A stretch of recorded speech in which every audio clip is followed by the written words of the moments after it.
जब देवी पार्वती को आया क्रोध तो उन्होंने दिया भगवान शंकर को श्राप। एक बार कुछ ऐसा हुआ कि देवी पार्वती ने भोलेनाथ को शाप दे दिया। हालांकि उनके साथ उन्होंने अपने ज्येष्ठ पुत्र कार्तिकेय, भगवान विष्णु और रावण को भी शाप दिया। आइए जानते हैं क्या है यह रहस्य। पौराणिक कथा के अनुसार एक बार भोलेनाथ ने माता पार्वती के साथ पासा खेलने की इच्छा प्रकट की। इसमें भगवान शंकर अपना सब कुछ हार गए। हारने के बाद भोलेनाथ ने अपनी अलग ही लीला रची। उन्होंने पत्ते से बने वस्त्र पहने और गंगा तट पर पहुंच गए। यह बात जब कार्तिकेय को पता चली तो वह माता पार्वती से समस्त वस्तुएं वापस लेने पहुंच गए। कार्तिकेय जी जब माता के पास पहुंचे और पिता की वस्तुएं मांगी तो माता ने उन्हें कहा कि खेल में हारी वस्तुएं खेल में ही जीतनी होगी। इसके बाद खेल शुरू हुआ और इस बार खेल में पार्वती जी हार गईं तथा कार्तिकेय शंकर जी का सारा सामान लेकर वापस चले गए। इधर पार्वती जी भी चिंतित हो गईं कि सारा सामान भी गया और पति भी दूर हो गए। पार्वती जी ने अपनी व्यथा अपने प्रिय पुत्र गणेश को बताई। मां की पीड़ा सुन रहे गणेश जी इसका समाधान समझ चुके थे और खुद खेल खेलने भोलेनाथ के पास पहुंचे। इस बार भोलेनाथ जी के साथ गणेश जी खेल रहे थे। इसमें गणेश जी जीत गए।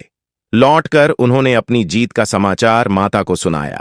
इस पर पार्वती बोलीं कि उन्हें अपने पिता को साथ लेकर आना चाहिए था। इसके बाद गणेश जी फिर भोलेनाथ की खोज में निकल पड़े। भोलेनाथ से उनकी भेंट हरिद्वार में हुई। उस समय भोलेनाथ भगवान विष्णु व कार्तिकेय के साथ भ्रमण कर रहे थे। पार्वती से नाराज भोलेनाथ ने लौटने से मना कर दिया।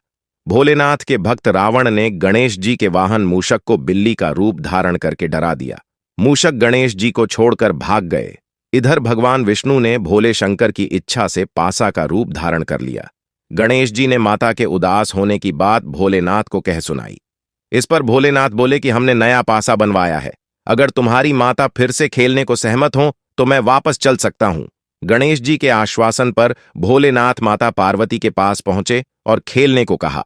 इस पर माता पार्वती ने उनसे पूछा कि अब उनके पास खेल में हारने के लिए क्या है। माता पार्वती की यह बात सुनकर भोलेनाथ चुप हो गए।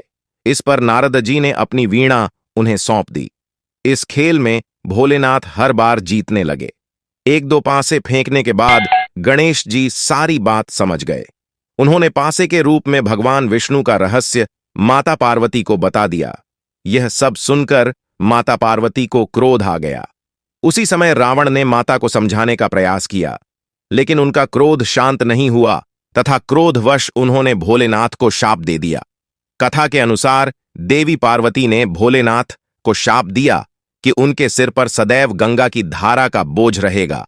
इसके बाद भगवान विष्णु को यह शाप दिया कि यह रावण जो आज तुम्हारे साथ हर खेल में बराबर का साझीदार रहा, यही एक दिन तुम्हारा शत्रु होगा। फिर उन्होंने रावण को यह शाप दिया कि जिसकी आज उसने मदद की है वही विष्णु एक दिन उसका अंत करेंगे। देवी पार्वती का क्रोध यहीं खत्म नहीं हुआ। उन्होंने अपने ज्येष्ठ पुत्र को कार्तिकेय को भी शाप दिया। उन्होंने कार्तिकेय को हमेशा ही बाल रूप में रहने का शाप दिया।